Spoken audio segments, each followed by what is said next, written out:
Lliira is the goddess of joy and festivals. She and her faith look to spread happiness throughout all corners of Faerûn and do good works for all people without compensation. I am Ben Dignan, and welcome once again to Religion in the Realms.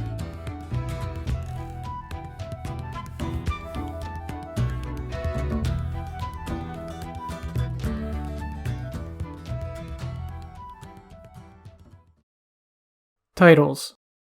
Lliira goes by the following titles: Our Lady of Joy, Joy-Bringer, the Goddess of Joy, Mistress of the Revels, the Mistress of Revels, and the Ever-Changing Goddess.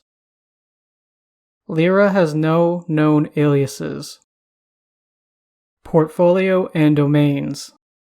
Lliira holds the portfolios of Joy, Happiness, Dance, Festivals, and Freedom. Her suggested domain for 5th edition is Life. Though I hope as I describe Lliira and her faith, you can see that the Trickery and Peace domains are just as fitting.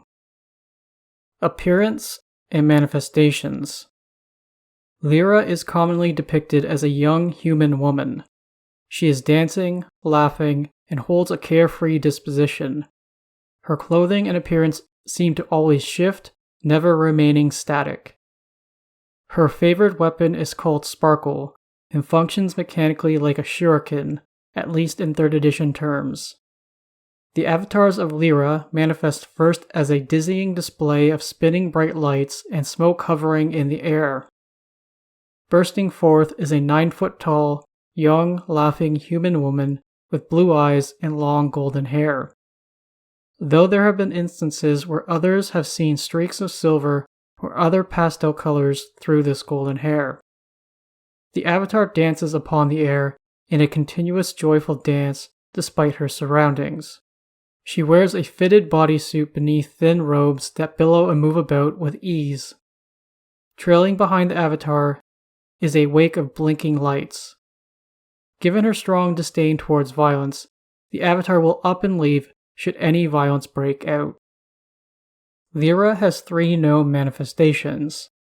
First, Lliira herself is known to appear in the dreams of her devout. In these dreams, she espouses her tenets. The second manifestation is a will-o-wisp that has a sparkling trail and can conjure dancing lights.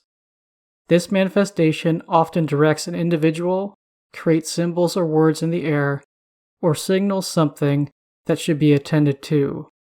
This will-o-wisp speaks with the goddess's voice. It holds the same abilities as a normal will-o-wisp while casting spells that Lliira's avatars are capable of.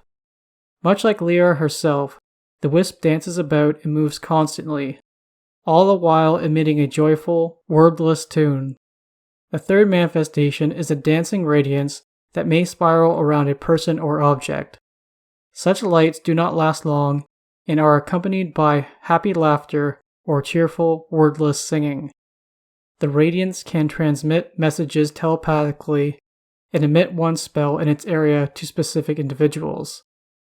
Such spells may even be granted to an individual to cast later at their choosing without the need for material components.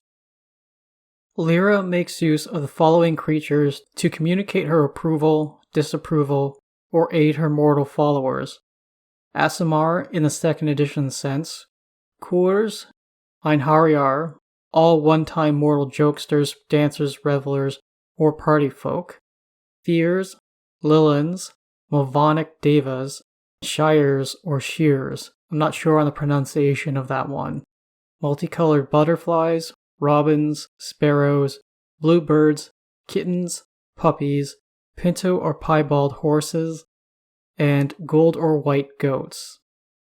Lliira can also manifest the following items, phenomena, or flowers on the prime material to reward and inspire her mortal followers: turning liquid into fine spirits or wine, rainbows, daisies, violets, snapdragons, pansies, other wildflowers, opals, agates of all sorts, lynx eyes, mycolines, silkstones, rondochrosites, rosalines, phenelopes, star rose quartzes, tabashirs, tremaires, jasmals, fire opals, and diamonds.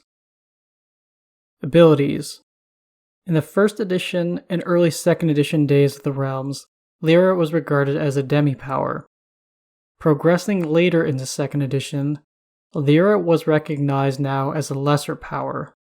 She had a rise in power since she had taken in many of Joaquin's faithful and worshippers, an event we will soon discuss.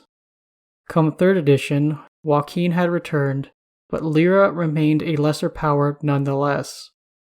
Moving into 4th edition, a new deific hierarchy was utilized. As such, Lliira came to be known as an exarch. Why 4th edition didn't decide just to stick with older terms, I do not know. Though it does read like the term exarch is a broader term to encompass some lesser powers, demigods, and quasi-divine beings. 5th edition has seen a return to most of the older deific ranks and meanings. Almost all the deities in the realms are not assigned a rank in 5th edition.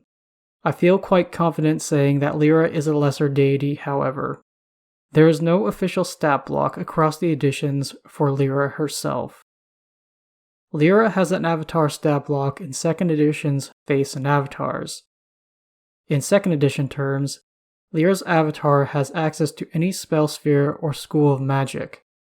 However, the avatar will only use such magic to harm a creature should she be left without any option. Often, though, the avatar will make use of magical powers to simply shapeshift a hostile creature or banish/teleport them away. The avatar is capable of casting 2 spells per round if she forgoes an attack. She is also capable of weaving a spell in the twinkling wake of lights that trail in behind her. The avatar can will it that only creatures of her choosing are affected by this magical wake. Such an effect in her trail lasts 1 round, and each time she changes the spell, the avatar takes on a new form. Some common forms observed are a Leland, Lamia, or Draconic form. Much like a druid, the avatar's mind is her own in this new form. The avatar can also make use of her usual abilities alongside the new features granted by this shape-shifted form. This ability inspired one of her lesser-known titles, the Ever-Changing Goddess. Non-divine undead creatures are destroyed outright by this avatar's touch.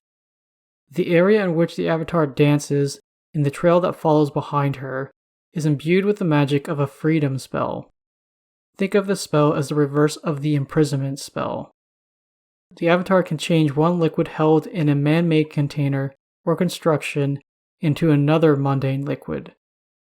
Often the avatar does this to change poor quality ale into fine wine, but the avatar has been known to pull pranks by turning wine into something silly or gross. The avatar is immune to spells and other magical effects that would attempt to impede her movement. All enchantment and charm magics are cast at double their effectiveness, and creatures suffer a -2 penalty to their saving throws against said magics. Personal history.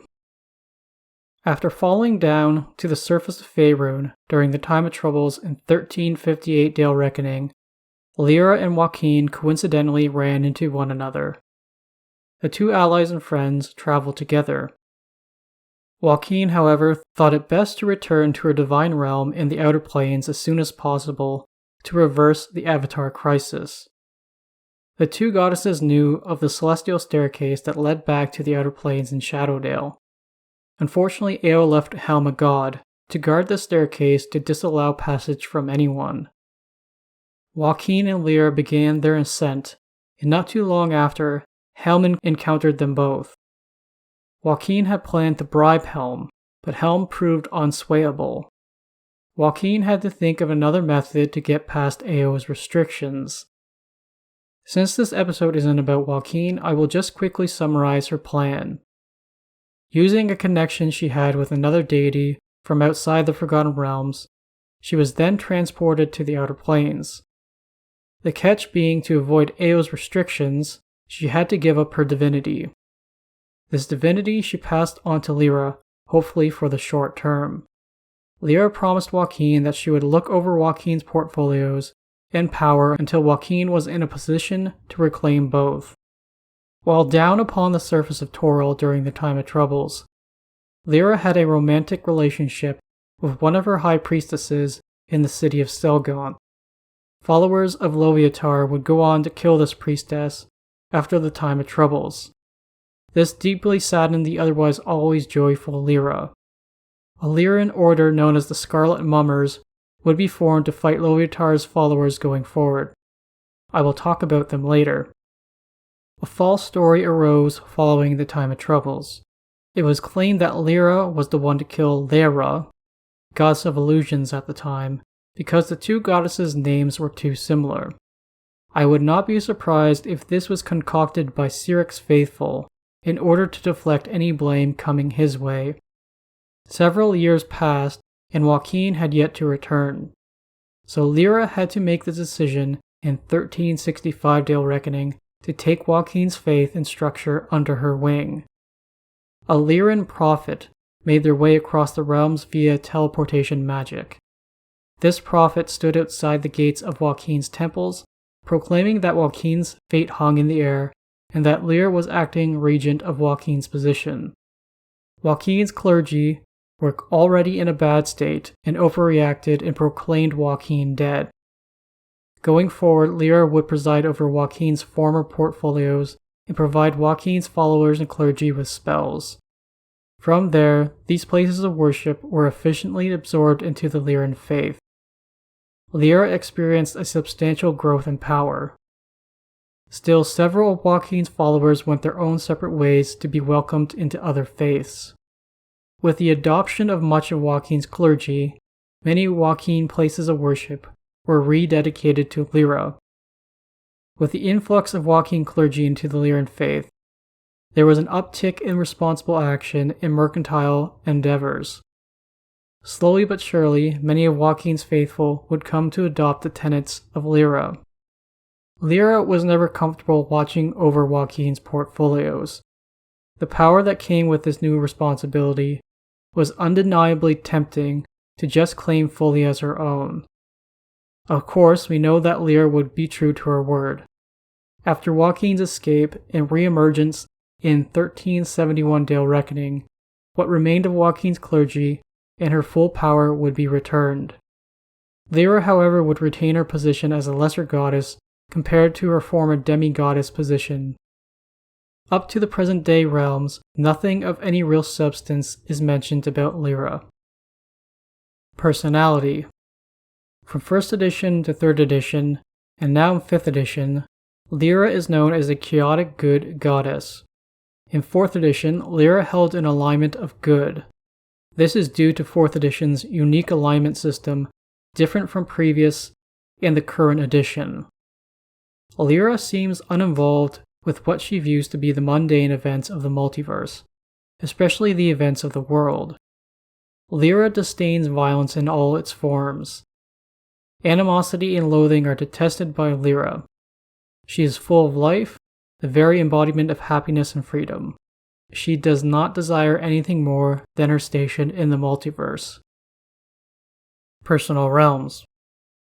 In the Great Wheel cosmological model used in 1st edition, 2nd edition, and is the assumed default model for the 5th edition Forgotten Realms, Lliira resides on the chaotic good outer plane of Arborea. Arborea may also be called Olympus, Arvandor, or the Olympian glades of Arborea.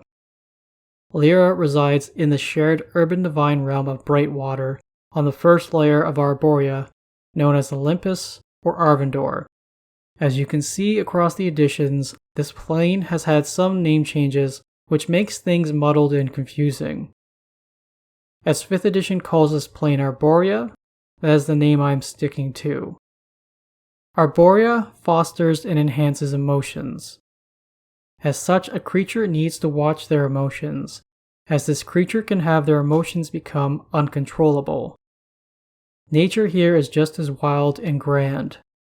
The mountains are the tallest mountains. The forests are the tallest, lushest, and most dense. Simple breezes can spool up into major gales. A simple sprinkling of rain can build up into a torrential downpour. Most natural spaces are watched over by good-natured spirits, but do not take kindly to trespassers. The spirits, though localized to the respective areas, have deep control over the land they protect and inhabit. They can reverse the flow of rivers or shift landmarks around in their forest. Though the vast majority of the plain is covered in untamed wilderness, there are small regions where you can find farmland, orchards, and small settlements. Arborea is bountiful in the crops it can yield and animals that can be used for sustenance as well. It is hard to go hungry on this plain. There are two major pantheons who inhabit Arborea. First is the Seldarine, the Elven Pantheon. Second is the Greek or Olympian Pantheon. Back in the mythic past, it is said that the Seldarine fought and pushed out the giant gods onto Ysgard.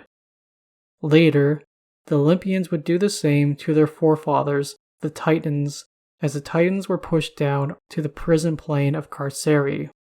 The first layer of Arborea, be it called Olympus or Arvindor, is the resident home of the above-mentioned pantheons. Arvindor, the divine realm of the Seldarine, and Olympus, the divine realm of the Olympians, are separated by wide swaths of untamed and wild wilderness of varying biomes.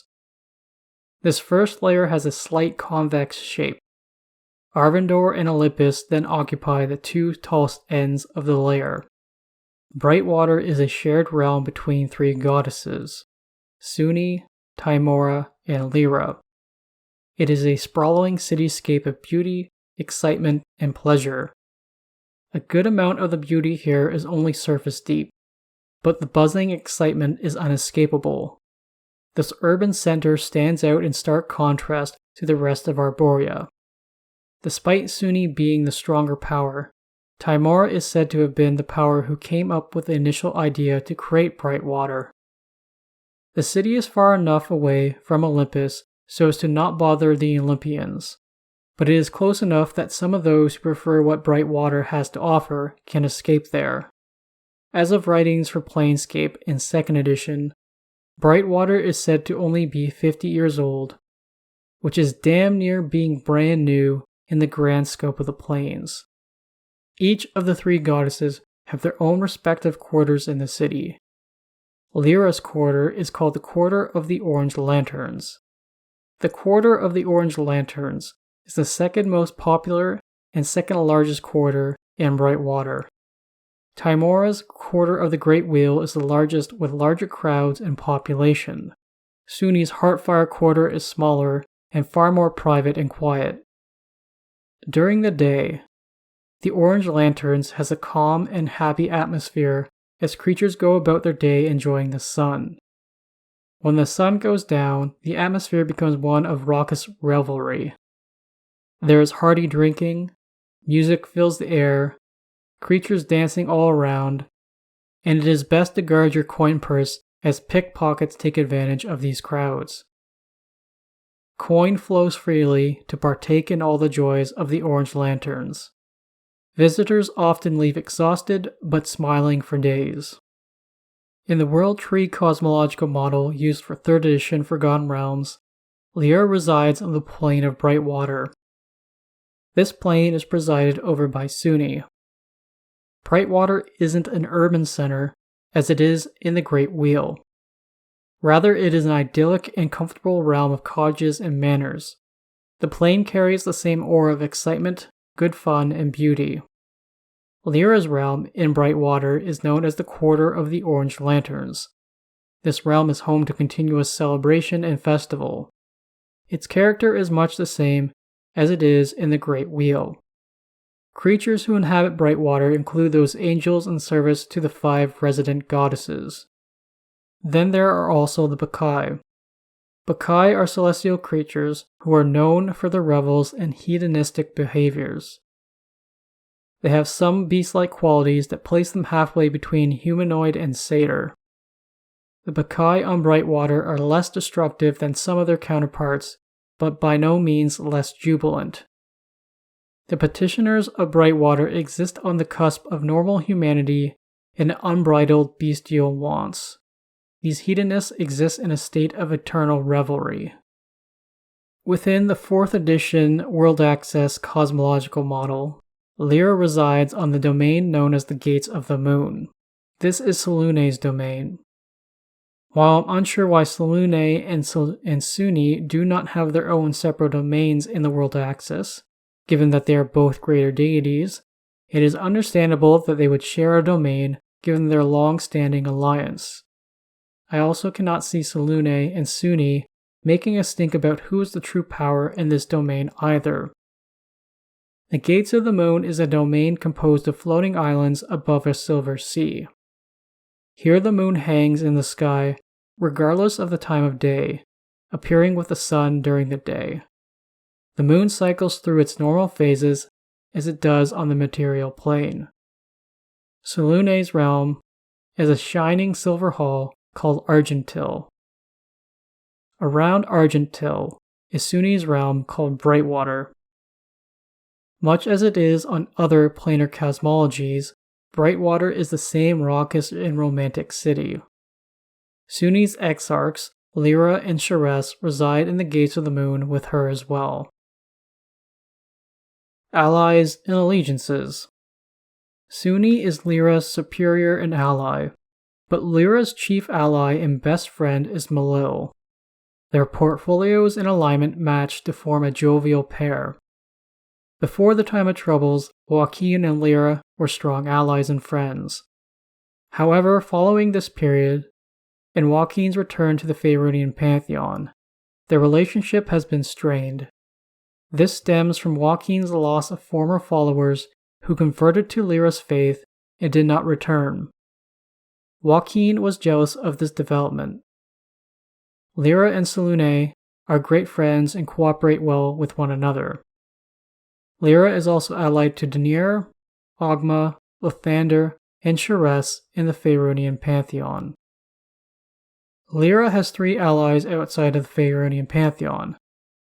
There is Vergadane from the Dwarven Pantheon, neutral god of wealth and luck, Hanali Selenil from the Elven Pantheon, chaotic good goddess of love and beauty, then Soroli from the Halfling Pantheon, lawful good goddess of friendship and hospitality. Enemies. Lliira has 4 foes: Bane, Baal, Loviatar, and Talona. Loviatar's faith does seem to be the arch enemy of the Lliiran faith. This is understandable given how a former lover of Lliira's was cut down by Loviatar's clergy in Selgond. Symbols. In the Faerûnian Pantheon, Lliira's faith has a commonly known symbol, a triangle formed out of 3 6-pointed stars.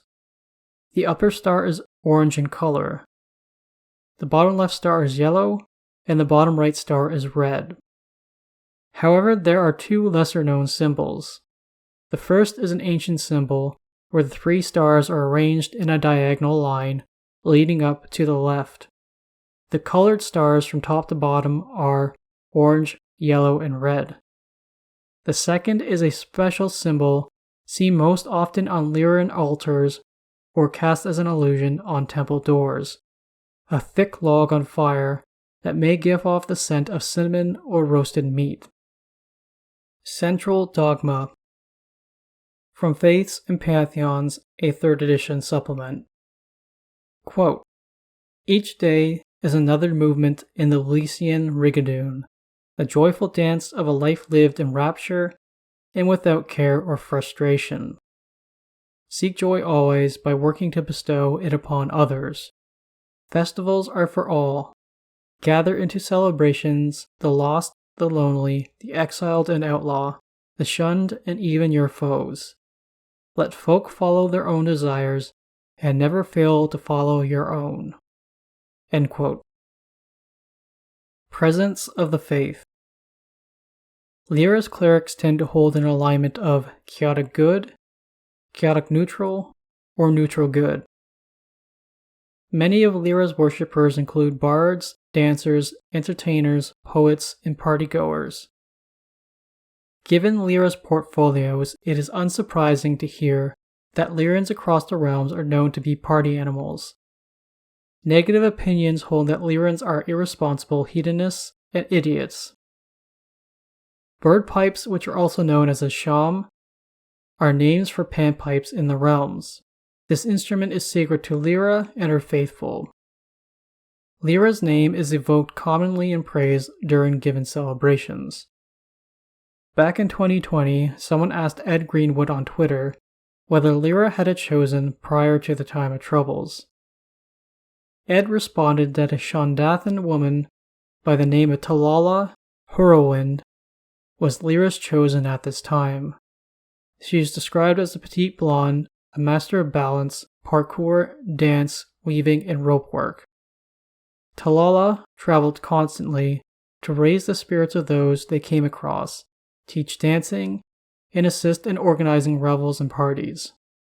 She did not hold a position of power in the faith proper, though she brought with her words and messages from Lliira herself, especially to clergy who lost their way.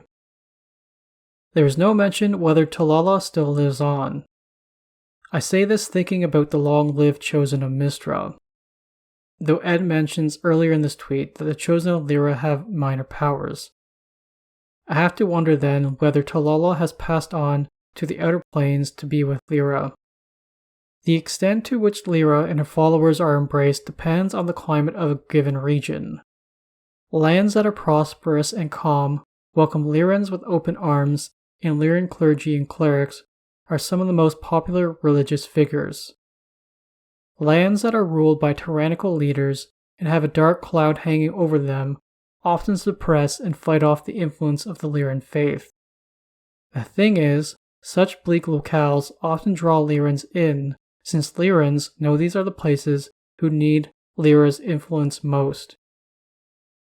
Many Llirans and Lliran clergy are members of the Harpers. Hierarchy and structure of the clergy. Lliran clergy may be referred to as joy-bringers, joy dancers, or lyricists. The Lliran clergy is free-form with next to no organization or hierarchy. No temple reports to a higher temple or authority. There is a figure known as the Grand Rapture Mother in the faith. She is a figurehead to provide advice and loose policy that each place of worship applies in their own way. She also funds Lliran places of worship out of her coffers that seem infinite. As new Lliran communities emerge, other Lliran clergy make their way out there to certify them in the Rapture Mother's name. This is done to stop any false pretenders trying to operate as a Lliran place of worship to benefit from the Rapture Mother's funding. Now, the last recorded Grand Rapture Mother was named Chalana Azros out of Selgaunt. Chalana formerly held a title known as High Revel Mistress. This title formerly represented the figurehead of the Lliran clergy. During the time of troubles, Chalana and Lliira in her avatar form became lovers. Under Lliira's instruction, Chalana changed her title to Grand Rapture Mother and held that title after Lliira returned to the Outer Planes. Unfortunately, Chalana would be murdered by followers of Loviatar. I did not come across any mention of any Grand Rapture Mother or Rapture Father who took on Chalana's mantle in the following years. Lliira has since banned any use of the title of High Revel Mistress. As to be expected, relations between all clergy is quite positive. The Lliran clergy use few titles and honorifics. They will refer to one another as brother and sister.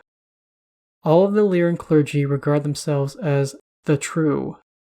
The novices and lay folk who follow Lliira are known as the tested. A master of the revels is the title given to each head of a Lliran temple. Each master is then aided by a high prior, lower speaker, seneschal, and a quartermaster. Responsibilities and duties of the faithful. Llirans follow a philosophy called the Elysian Rigadoon. I looked up the term Rigadoon on Wikipedia. It is the name of a specific dance from the Baroque period in France. The core of the Elysian Rigadoon philosophy is joyful movement over any concern. The insults and stresses of life should not weigh on your mind. Lliiran clergy are devoted to spreading joy. That is their greatest duty, and it serves as their sole motivation as they go about their lives. They achieve this goal through song, jokes, dance, and other sorts of kind acts and gestures. Revelry is desired above all other things. Money is spent freely, usually to bestow gifts on others and produce hearty and joyful feasts. One recorded practice is handing a tavern owner upwards of 2,000 gold pieces. With this payment, people are invited to the tavern to drink and eat for free. The Lliirans, though, are good about setting up the necessary security and protection to deal with any potential malcontents or violence. A good number of Lliirans are adept at discerning just what it is a person needs to be happy and serving that need. Whether that be an introverted scholar in need of personal intelligent conversation, or an extroverted minstrel in need of inspiration through dance. Lliirans more in tune with the functions of society often appear before the wealthy to ask for support. The pitch Lliirans present is if Lliirans are supported, this allows them to function in broader society. Thus, the common people's happiness and function in society increase as a result. Many Lliiran temples and places of worship receive regular donations to ensure this occurs. Some Lliirans may encourage rivalries on the down low between the wealthy and powerful. These friendly rivalries are based around putting on the best parties. Through these showy displays, Lliirans benefit greatly and just not financially. Wills made out by the poor often include clauses to send whatever meager coin they have to the Lliirans as well. Often Lliirans are the only people who have ever tried to make them feel happy. Lliirans are sure to pass along information to the needy, so that these folks can learn how to reach out to the faithful if they find themselves in need. Lliirans fiercely oppose and combat those who bring misery and sadness to others. The lay followers of Lliira, of course, cannot commit themselves solely to spreading joy. Rather, their expectation is to frame life in a positive perspective and treat others with kindness, spreading joy in their own small way. Lay followers try to wear a bright piece of clothing every day. Orders and priestly bodies. The Scarlet Mummers were formed after followers of Lowviatar killed a former lover of Lliira. Initially, the Scarlet Mummers targeted the agents and faith of Lowviatar. Their role has expanded since then. They protect Lliirans and places of worship and kill those who murder or oppress the activities of the Lliiran faithful. The Mummers worship Lliira solemnly compared to their fellows. They are a secret and militant group who contain both clergy and some lay followers. A Mummer will reveal themselves to Lliiran clergy with the passphrase, "Fierce Joy." The Lliiran clergy are then to aid them without question. Some Mummers use a red rose as a calling card. This they place where they have done their work. Holding a rose may signal yourself as a member of the Mummers secretly, or bring the attention of the Mummers to someone in need of their aid. The choice weapon of the Scarlet Mummers are their blade boots. They engage the boots and daggers snap out of the soles and extend past the toes. From this point onwards, they protect themselves with magic as they twirl and dance, wielding their blade boots. Despite their solemn worship, the Mummers are just as happy-go-lucky as their fellows engaging in typical Lliiran festivities, but always vigilant and ready to fight at a moment's notice. The name of their order comes from their first disguise as a troupe of actors they used before attacking Lowviatar's faithful in Selgon. The Mummers have no uniform. The hierarchy of the Mummers is merit-based, but always subject to Lliira's needs. Though most are members of the Lliiran clergy, their ranks as a Mummer grant them higher authority compared to other Lliiran clergy. Mummers can give orders to any Lliiran and expect to be obeyed. Lliira actively guides Mummers through dreams and telepathic messages sent to them during prayer, occasionally giving them words or warning or guidance in a given moment. Lliira grants mummers the innate ability to distinguish mummers from anyone else. Anyone attempting to pretend to be a scarlet mummer is induced magically into a quivering unconsciousness overcome with joy. Current mummers recruit capable Lliiran clergy and lay followers secretly. From there, the veteran mummers act as mentors and teachers. Festbringers are a group of specialists devoted to arranging parties and other events. They keep track of all the important feast days and holidays, along with the varying customs practiced in the different regions of Faerûn. Festbringers seem to have an obsession with parties and revelry in general. This is due to their belief that people face too much strife and trouble across Faerûn, so they see it as their responsibility to even out that score. Due to their stamina from dancing and carousing, Festbringers have bonuses to Constitution and Endurance checks in 2nd edition mechanical terms. They can modify the command spell to affect others with penalties to their saves. Usually, the command word of dance is given, but another often used command is leave, for malcontents causing trouble at one of their revels. Festbringers are unable to turn undead. The Lliiran clergy have various orders to honor those who are masterful dancers. A couple examples include the Order of the White Violet for those who are renowned for their moving performances. Then there is the Order of the Leaping Stag for dancers who embody the very essence of beasts and animals as they dance about. Appearance and dress. Lliiran ceremonial dress is a fitted and tight outfit split into unequal orange, yellow, and red sections to reflect the 3 colors of their holy symbol. One pant leg yellow, the other red. One sleeve orange, the other sleeve yellow. The front of the top orange, and the back yellow. Atop this outfit is a sleeveless robe made of patches of the 3 colors. Or as another source says, these vestments follow no established pattern. These outfits are often cut with a plunging neckline. Their clothing is meant to resemble joyful clothing seen at fairs and other celebrations, rather than the simple or somber attire worn by other faiths. Hair is grown long by all genders, though folks may hold their hair up in any style. Lavish earrings adorn the ears of all genders. From there, Lliirans wear all sorts of cosmetics and accessories of their own choosing to accompany their vestments.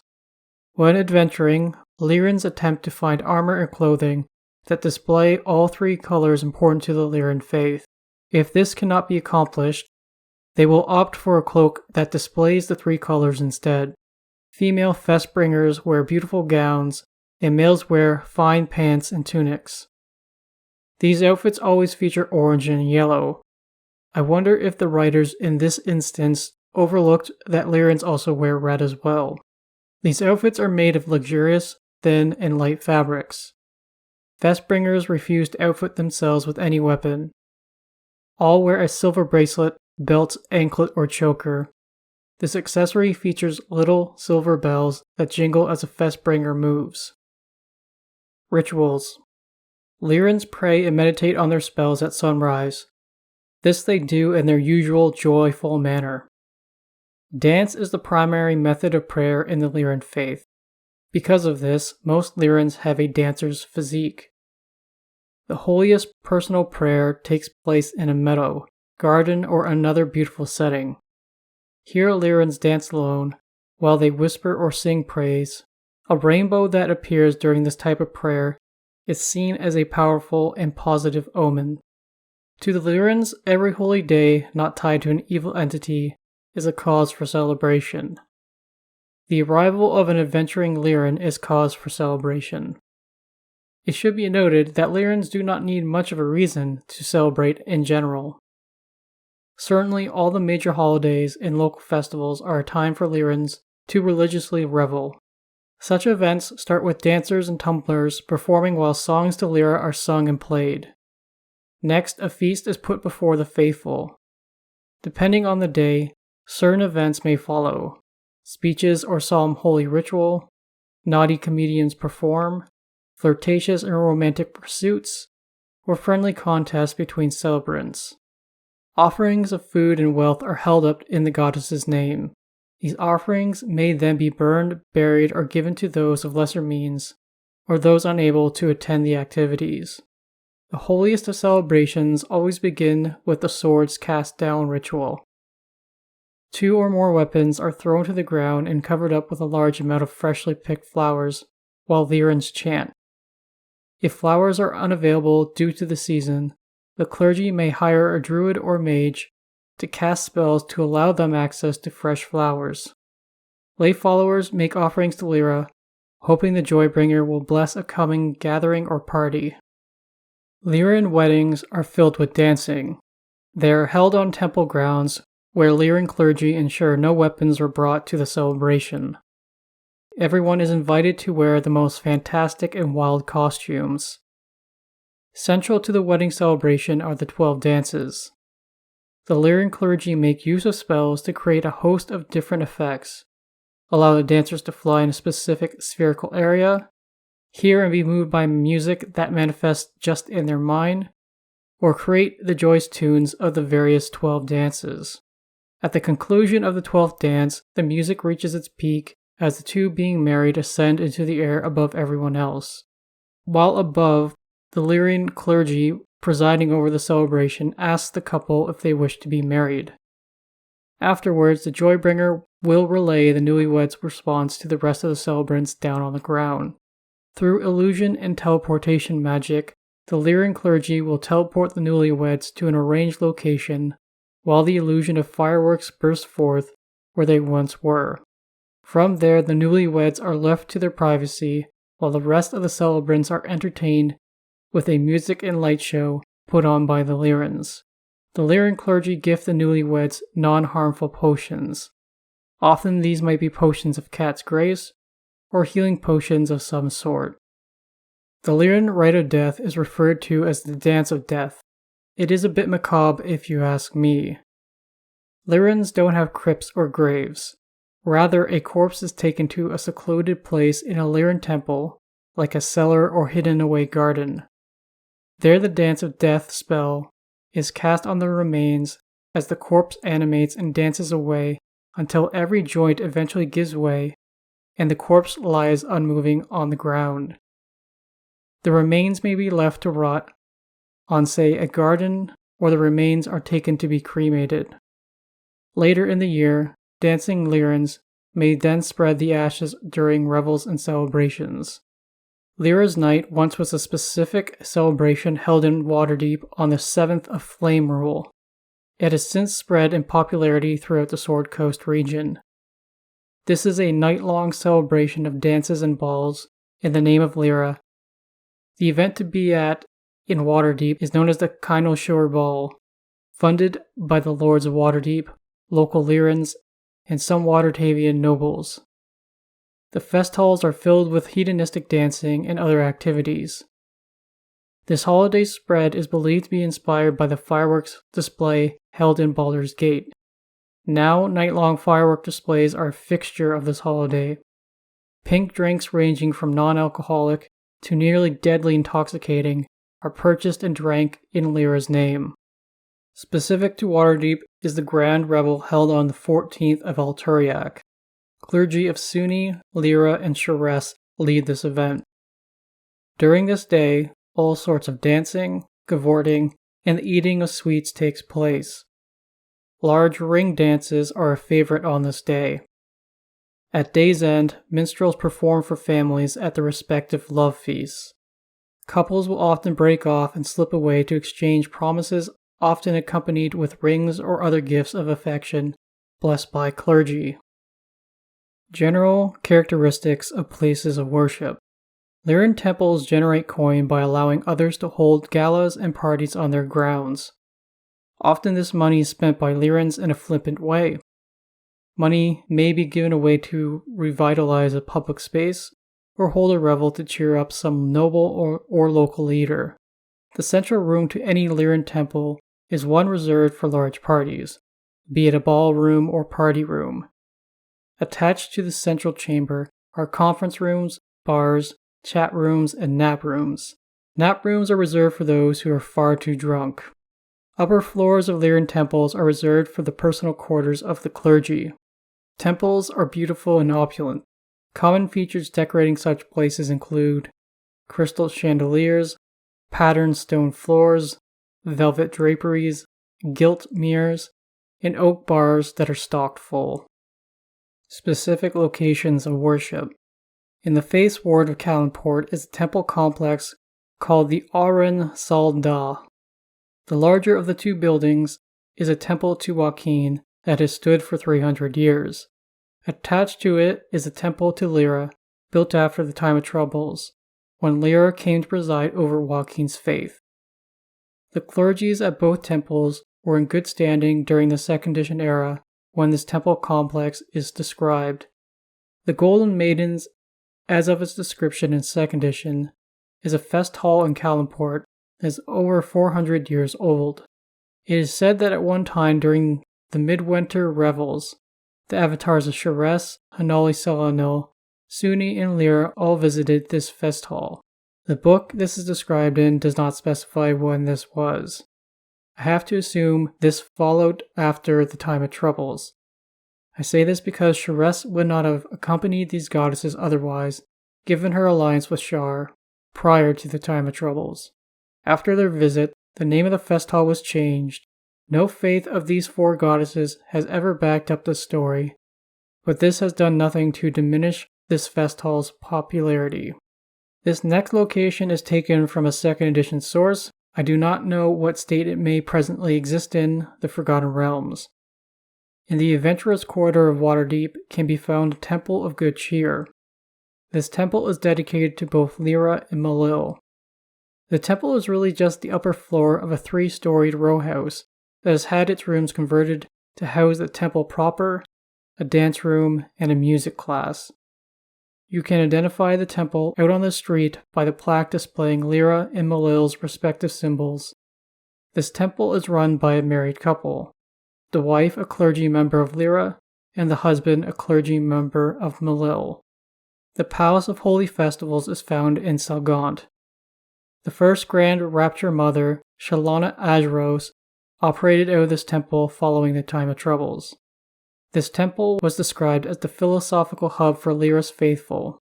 Whether this remains still true in the present day, I do not know. The Theatre of Joy in Crimor is a shared temple for followers of MacLeod, Suni, and Lliira. Once a former amphitheatre from the days of the Shun Empire, the clergy here have converted it into an informal temple. Reliquaries for each of the three faiths can be found in behind amphitheatre in the Actors' Outbuilding. Suni is worshipped from dawn until noon. Sorlin put on performances from noon to dusk, and the Joybringers of Lliira use the theatre all throughout the night. Shared services are sometimes held for each of the three deities, and a large party is held on the temple grounds. The Temple of Lliira in the Thane city of Byzanter has a white marble hall at its center. Around this hall are colorful tents and different pavilions. The Tower of Holy Revelry is the Lliiran temple in Raven's Bluff. This temple is made of red sandstone. This stone is sealed with a layer of material called flow glass, which flashing lights within pulse in a festive fashion.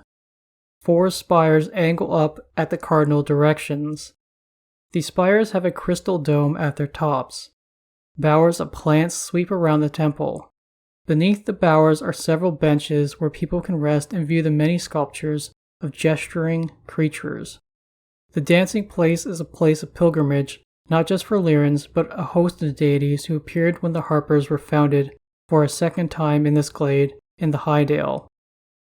Wooded encampments border the trail leading up to the dancing place. They provide a place for the pilgrims, or gentle ones as they have come to be known, to stay during their visit. The Sounds of Joy is a Lliiran temple in Weymouth. At least in the Second Edition era, the half-elf high priestess here was gifted by visions from Lliira. These visions informed her to hold a festival in a 10 days' time. As the sun sets on the night of the festival, the high priestess lies atop the temple altar. Lliira will then signal the start of the festivities by conferring a continuous shape change magical effect upon her high priestess. The festivals typically involved a night-long dance featuring all sorts of different costumes. The festivals here are attended by nobles and wealthy merchants out of Suzail. The Cry of Joy is the Lliiran temple in Hill's Edge. The temple structure resembles a miniature castle. The turrets fly the three colors associated with Lliira: red, yellow, and orange banners. The temple is renowned and benefits financially from its production of a local ale and chapbooks. The ale is called Black Bitter Ale. It is brewed in the cellars of the temple and sold all across Faerûn. The chapbooks are romantic adventure books that are published by the local clergy, though these chapbooks are not credited to any particular writer and sold anonymously. Harpers perform and guard this temple without announcing their loyalties. Abrion is a large town found in the nation of Lapolia. Each settlement in this nation have a civic deity. Abrion's is Lliira. Named temples to Lliira include House of Happiness in Hillsfar, the Halls of Laughter in Melvaunt, a rededicated temple from Joaquin's worship called the Hall of Success in Procamper, and the High Hallowed Festival Hall in Johann. Named shrines to Lliira include a House of Joy in Aspervin and Star Revel Hall in Burdusk. Unnamed temples to Lliira can be found in Ordelin, Lintar, Suzail, Esmalterin, Termish, Erebar, and Elikon. Unnamed shrines to Lliira can be found in Tasseldale, Dairloon, Sairloon, Cullant, Illapur and Pros, Westgate, Baldur's Gate, El Turel, Waterdeep, Arabelle, Thentia, and Nesme. Character options. For 2nd edition, the Joy Dancer specialty priest can be found in Face and Avatars. The Festbringer priest variant can be found in Warriors and Priests of the Realms. For 3rd edition, Lliira's Blessing and Exalted Feat can be found in Player's Guide to Faerûn. The following is a breakdown of the features that I think someone deeply involved in Lliira's faith, as an acolyte or otherwise, could have for a custom background in 5th edition. For your 2 skill proficiencies, acrobatics and performance.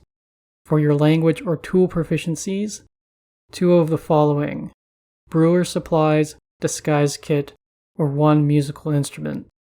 For your equipment, the entertainers from the player's handbook, using some of that gold for a holy symbol. Finally, for the ribbon feature, there's the Acolyte Shelter of the Faithful from the player's handbook, or the entertainers by popular demand from the same book. This is just a list of subclasses I think would be thematically appropriate for a NPC or PC to take if they are a worshipper of Lliira. For the Bard, there is the Glamour Bard from Xanathar's Guide to Everything, though you would need to reflavor it. For the Cleric, there's the Life Domain from the player's handbook, but I would also suggest the Trickery Domain from the player's handbook as well, and then the later published Peace Domain from Tasha's Cauldron of Everything. For the Monk, there's the Way of the Drunken Master from Xanathar's Guide to Everything, just to be fun if nothing else. I know there's no mention of any monasteries dedicated to Lliira, but this is just a fun idea. For the Paladin, there's the Oath of Redemption from Xanathar's Guide to Everything. For the Sorcerer, there's the Divine Soul Sorcerer. And for the Warlock, there is the Celestial Warlock from Xanathar's Guide to Everything. Dungeon Master Options. To start, there is a single creature I would like to recommend in official 5th edition sources that could be in the service of Lliira and her followers. From Guildmaster's Guide to Ravnica, there is the Fire Main Angel. Previously, I mentioned a list of creatures that might serve Lliira, many of which do not have an official 5th edition stat block or description, or for other reasons have been changed in the lore. In any case, Mavonic Devas are one of 3 subsets of Devas described in earlier editions of D&D. Devas as we know them usually are active messengers of the good deities of material planes. Some sources will describe them as strictly male, Their skin is white like snow, with silvery eyes and hair, though they may be lawful neutral or chaotic good in alignment. Mulvonic devas are most active on the prime material plane. Most tend to carry magical, slender greatswords with an enchantment on them that functions much like a flame-tongue weapon. They wield all sorts of helpful and protective divine magics. They are able to pass into the material planes at will, and when they arrive, they usually shape change into the form of an animal or humanoid to go by undetected, unless there is a good reason for them to arrive and cause a stir in their natural form. Mulvonic devas can be found in 1st edition's Monster Manual 2, 2nd edition's Monstrous Compendium Planescape Appendix, and 3rd edition's Fiend Folio. Before 4th edition, Eldrin were their own specific type of elven celestial creature type. Just as the devils are the creatures most associated with the Nine Hells, so too were the Eldrin associated with Arborea. The Eldrin are a wandering and jubilant group of creatures. They like to adventure and perform good acts of kindness and heroism as they travel, though they choose to cloak their true nature while on the prime material. The Eldrin of old were divided into 2 branches, lesser and greater. Then there were further subtypes of Eldrin in those 2 branches. We are concerned with 3 Eldrin types associated with Lliira and her faith. The first is the Kur, a lesser type of Eldrin. Second is the Fear, a greater type. Finally, there's the Sheer, a lesser type. Kurs are tiny-sized Eldrin who are quite fairy-like in look and disposition. They are fond of good-natured pranks and mischief. Kurs have a wide-ranging skin tone, and the color of their dress is just as varied. Kurs will avoid close-quarter combat unless dealing with their nemeses, imps and quasits. They are quite capable archers with their tiny bows. They also make use of their innate magics. Statistics and further description for the Kurs can be found in 2nd edition's Monstrous Compendium Planescape Appendix 2 and 3rd edition's Book of Exalted Deeds. Fear are Eldrin devoted to the arts and magic. They are deeply passionate beings. Many wander as minstrels and bards across Arborea. Fears will travel to the prime material to see masterpieces and master artists. Fears resemble half-elves, but all have red hair and pupilless red eyes. They are quite strong creatures. Fears wield 2-handed swords or swords with curved elements to them. They may also wield javelins that turn into bolts of fire if thrown. With a gaze, a fear may paralyze and blind a creature while dealing some damage. Like all other celestial Eldrin, they have innate spells. Statistics and descriptions for the fear can be found in 2nd edition's Monstrous Compendium Planescape Appendix 2 and 3rd edition's Book of Exalted Deeds, as well as 3rd edition's Manual of the Planes. Sheer are Eldrin devoted to knightly honor and fighting prowess. They are the knights of the Eldrin, defending Arborea from any unwanted incursion. They appear to be quite tall elves with a slender build, though their slender frame belies a great strength. Their skin is fair and their hair is either gold or silver in color. They wear armor made of crystal and glass and hold narrow magical shields. Their weapons are magical and Sheer favor weapons usually wielded by chivalrous knights. Their gaze may cause evil creatures to become frightened. Statistics and descriptions for the Shearers can be found in 2nd edition's Monstrous Compendium Planescape Appendix 2. Lilens, or Lilendi, are outer planar creatures who typically have the upper torso of a feminine human or elf with the lower torso of a multi-hued serpent, though there is the rare Lilend with a masculine torso. They have wings much like a bird that have striking feather patterns. They are deeply artistic beings, both being practitioners and lovers of all sorts of artistic expression. Lilens hold a deep love as well for the unspoiled wilderness of the plains. Usually peaceful creatures, they can hold a deep grudge towards those who despoil art in the wilderness. In combat, they make use of their bardic spells and snake-like tails. Their first edition stat block can be found in Dragon issue 94.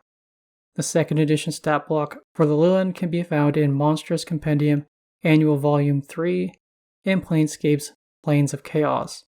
The third edition stat block can be found in the first Monster Manual for 3rd edition and the first Monster Manual for 3.5 edition.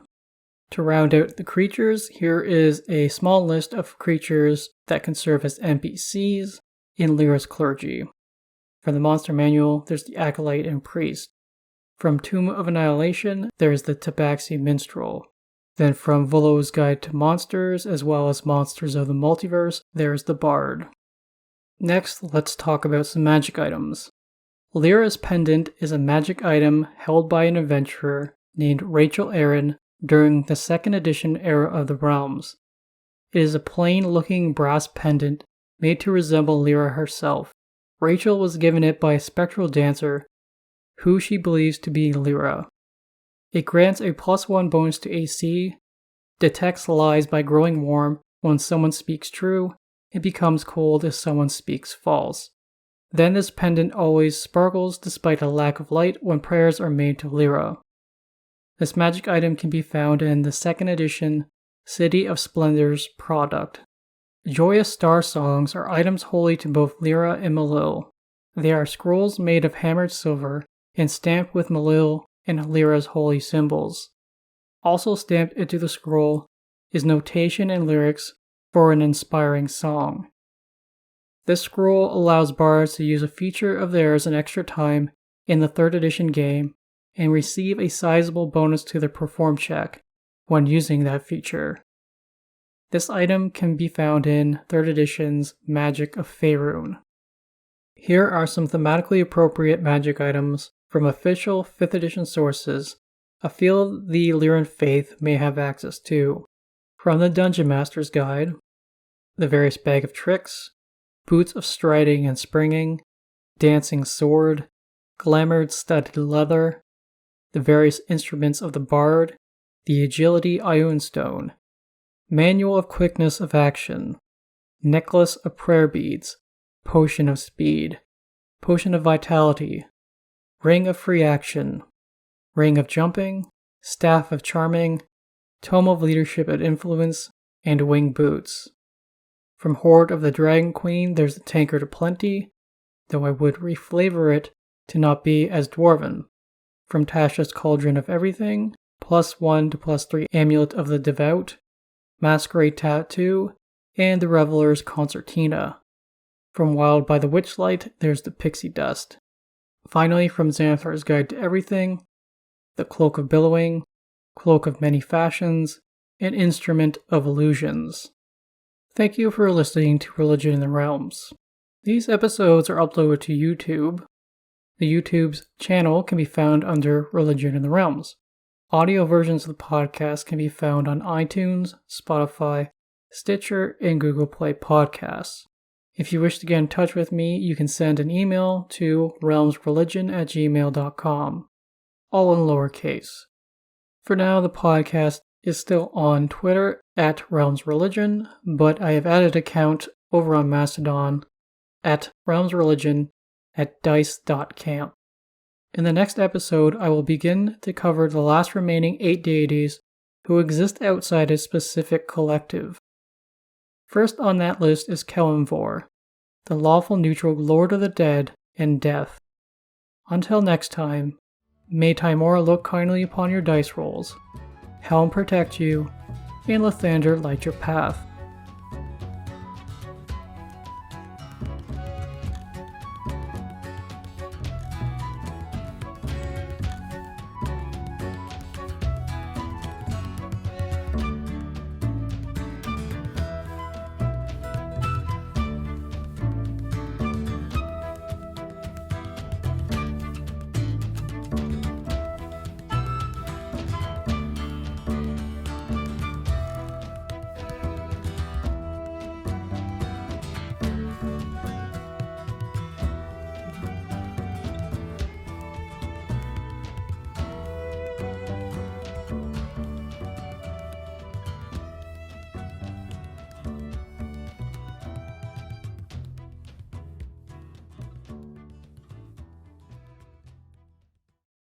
Music for this episode: Galway by Kevin MacLeod off incompetech.com.